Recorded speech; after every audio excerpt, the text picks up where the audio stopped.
الحمد لله رب العالمين والصلاة والسلام على سيد الأنبياء والمرسلين وعلى آله وأصحابه أجمعين أما بعد فأعوذ بالله من الشيطان الرجيم بسم الله الرحمن الرحيم يا أيها الذين آمنوا اتقوا الله وكونوا مع الصادقين صدق الله العظيم। সম্মানিত ইমানদার ভাইরা, আজ আমরা সততা সম্পর্কে আলোচনা করব ইনশাআল্লাহ। আমরা জানি মানুষ একটি সামাজিক সৃষ্টি, তাই মানুষ একা জীবন যাপন করতে পারে না। মানুষের প্রয়োজন হয় পরিবার, পরিজন, পাড়া প্রতিবেশী ও সমাজ। এই হিসেবে মানুষ কথাবার্তা, লেনদেন, আচার ব্যবহার প্রভৃতি ক্ষেত্রে একে অপরের সাথে জড়িত। এই ক্ষেত্রে প্রয়োজন হয় একে অপরের প্রতি আস্থা ও ভরসা। এই আস্থা ভরসার চাবিকাঠি হলো সততা। যদি সততার পরিবর্তে মিথ্যাচার, ধোঁকা ও ফাঁকিবাজি এসে যায়, তবে কেউ কাউকে বিশ্বাস করবে না, কেউ কাউরির প্রতি ভরসা করতে পারে না। তাই বলা যায় মানুষের সামাজিক জীবন সততার উপর নির্ভরশীল।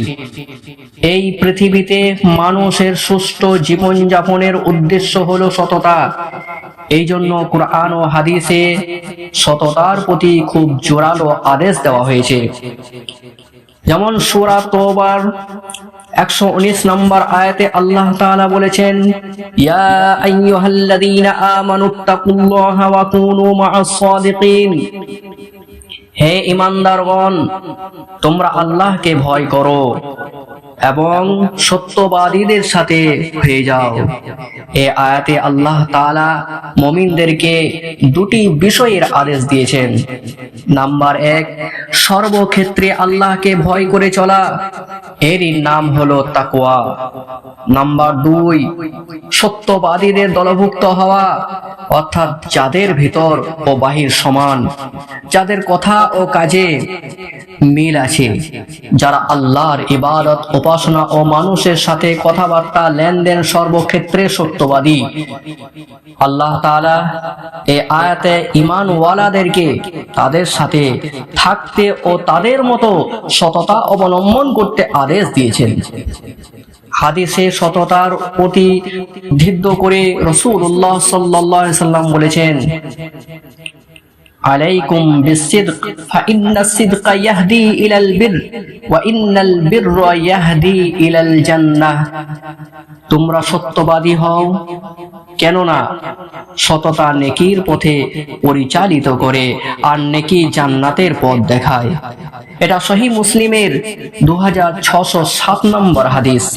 হাদিসটি বর্ণনা করেছেন বিশিষ্ট সাহাবী আব্দুল্লাহ ইবনে মাসউদ রাদিয়াল্লাহু তাআলা। সম্মানিত উপস্থিতি, এই হাদিসের অর্থ হলো, যে ব্যক্তি কথায় ও কাজে সর্বক্ষেত্রে মিথ্যা বর্জন করে সততা অবলম্বন করবে, এই সততার বরকতে তার বহু নেক কাজ করার তৌফিক হবে, আর সেই নেক কাজের ফলে আল্লাহ তাআলা তার প্রতি সন্তুষ্ট হয়ে তাকে জান্নাত দান করবেন।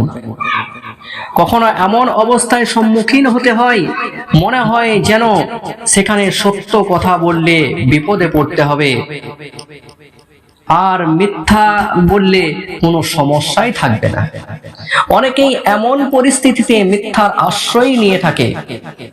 মনে রাখবেন, এমন ধারণা পোষণ করা ঈমানি দুর্বলতার পরিচয়, এবং এই রূপ ধারণা দ্বারা মিথ্যা বলার দরজা খুলে যায়। তাই রাসূলুল্লাহ সাল্লাল্লাহু আলাইহি সাল্লাম বলেছেন, তাহাওয়ারুস সিদক ওয়া ইন রাআইতুম আন্না ফীহিল হালাক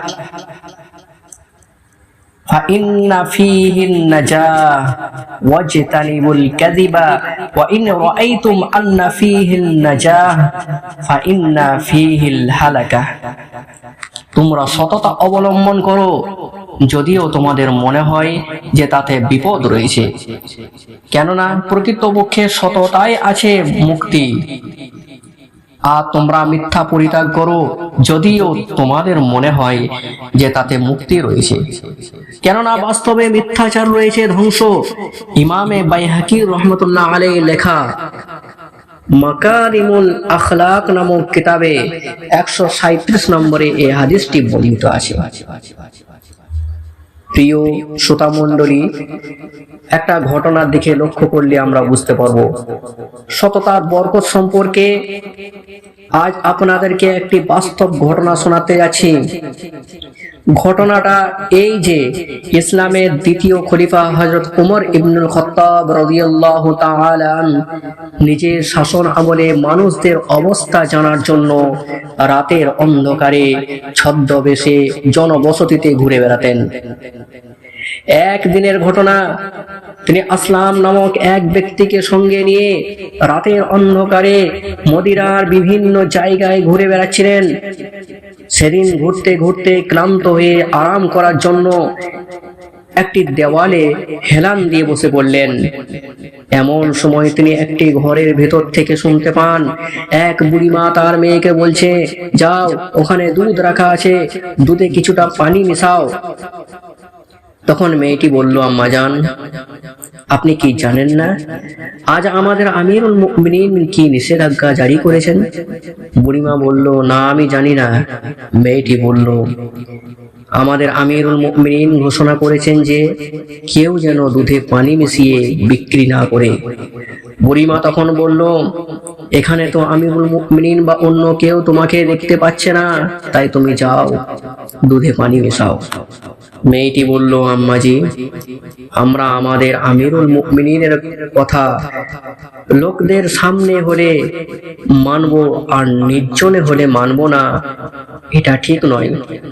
শেষ পর্যন্ত বুড়িমা বারবার বলা সত্ত্বেও মেয়েটি দুধে পানি মেশাতে অস্বীকার করলো।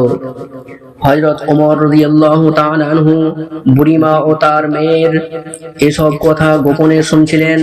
তাদের কথা শুনে তিনি নিজের সঙ্গী আসলামকে বললেন, এই জায়গাটি চিনে রাখো এবং এই ঘরটিকে চিহ্নিত করে রাখো। পরদিন সকালে হযরত ওমর রাদিয়াল্লাহু তাআলা আনহু নিজের সেই সাথী আসলামকে বললেন, তুমি ওখানে যাও, দেখো ওই বৃদ্ধা, ওই তার মেয়েটিকে, তুমি তাদের পরিচয় ও খোঁজ খবর নিয়ে এসো। হযরত ওমর রাদিয়াল্লাহু তাআলা আনহুর কথা মতো আসলাম সেখানে গেল এবং তাদের সম্পর্কে খোঁজ খবর নিয়ে হযরত ওমর রাদিয়াল্লাহু তাআলা আনহুকে বললেন, বুড়িটি হলো ওই মেয়েটির মা, আর মেয়েটি অবিবাহিত। এই কথা শুনে হযরত ওমর রাদিয়াল্লাহু তাআলা আনহু নিজের ছেলেকে ডেকে সেই মেয়েটির অপূর্ব ঘটনা তাদেরকে শোনালেন।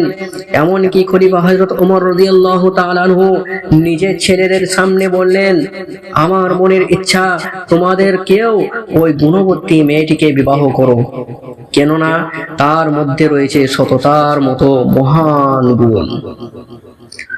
সম্মানিত ইমানদার ভাইরা, আপনারা নিশ্চয়ই শুনে অবাক হবেন যে হযরত ওমর রাদিয়াল্লাহু তাআলা আনহু এই সময় নিজের মনের ইচ্ছে ব্যক্ত করতে গিয়ে এও বললেন, আমি আশা রাখি আল্লাহ তাআলা তার গর্ভে কোনো নেক সন্তান পয়দা করবেন। অতঃপর হযরত ওমর রাদিয়াল্লাহু তাআলা আনহু নিজের ছেলে আসিম রাদিয়াল্লাহু তাআলা আনহুকে ওই মেয়েটির সাথে বিবাহ দেন।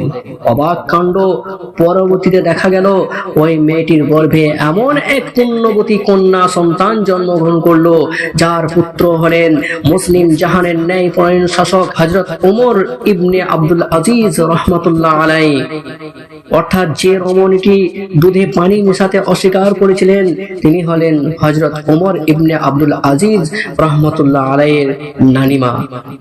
প্রিয় আমার ইমানদার ভাই সকল, আমরা একটু ভেবে দেখি, কোথাকার অজানা অপরিচিত এক গরিব পরিবারের মেয়ে সততার বরকতে মুসলিম বিশ্বের দ্বিতীয় খলিফা হযরত ওমর রাদিয়াল্লাহু তাআলা আনহু মতন মহান ব্যক্তিত্বের পুত্রবধূ হওয়ার সম্মান লাভ করলেন। শুধু তাই না, বরং তার মেয়ের গর্ভে জন্মালেন মুসলিম জাতির গৌরব হযরত ওমর ইবনে আব্দুল আজিজ রহমাতুল্লাহ আলাইহি। আপনারা জানেন কে এই উমর আব্দুল আজিজ রহমতুল্লাহ আলাই।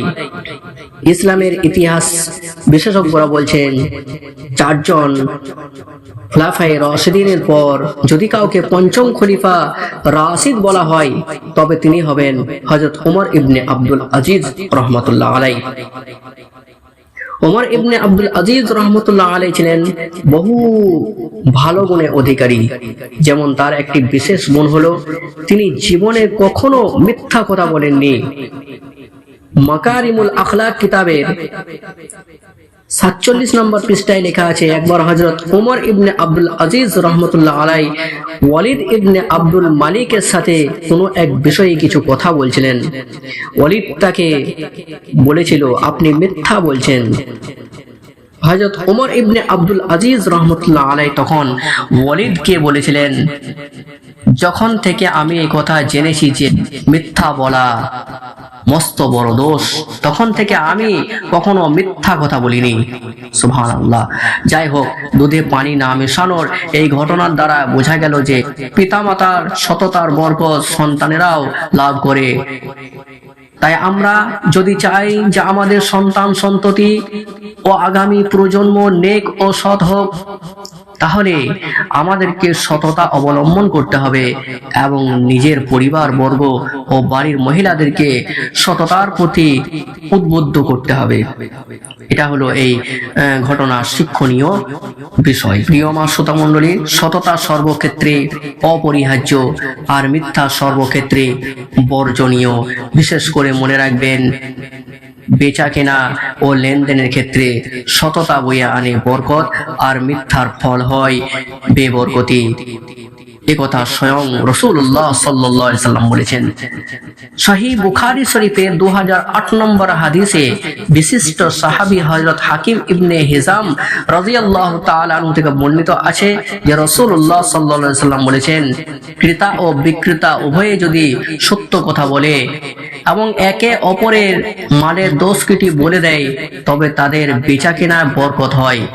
আর যদি তারা ক্রয় বিক্রয়ের মধ্যে মিথ্যার আশ্রয় নেয় এবং মালের দোষটি গোপন রাখে তবে বাহ্যিক দৃষ্টিতে লাভ হলেও বাস্তবে তাদের বেচা কেনার বরকত শেষ হয়ে যায়। রাসূলুল্লাহ সাল্লাল্লাহু আলাইহি সাল্লাম এও বলেছেন, আত-তাজিরু সুদুকুল আমিনু মা'আন নাবিয়্যিন ওয়াস সিদ্দিকিন ওয়াস শুহাদা। সত্যবাদী আমানতদার ব্যবসায়ী কিয়ামতের দিন নবী, সিদ্দিক ও শহীদের সঙ্গী সাথী হবে। সুনানে তিরমিজি শরীফের 1209 নম্বর হাদিসে ইমামে তিরমিজি রহমাতুল্লাহ আলাইহি লিখেছেন, এটা হাসান পর্যায়ে সহিহ। একবার লক্ষ্য করুন, সততা ও আমানতদারির সাথে ব্যবসা করলে পরকালে আম্বিয়া, সিদ্দিকিন ও শহীদগণের সাথে থাকার সৌভাগ্য নসিব হবে। সুবহানাল্লাহ। এটা সততার কত বড় ফজিলত ভেবে দেখুন। আল্লাহ তাআলা আমাদেরকে সততা সম্পর্কে বোঝার তৌফিক দান করুন। পরিশেষে আমরা আল্লাহর কাছে দোয়া করি, তিনি আমাদের সকলকে সমস্ত কাজে সততা অবলম্বন করা তৌফিক দান করুন। আমিন। ওয়া আখিরু দাওয়ানা আলহামদুলিল্লাহি রাব্বিল আলামিন।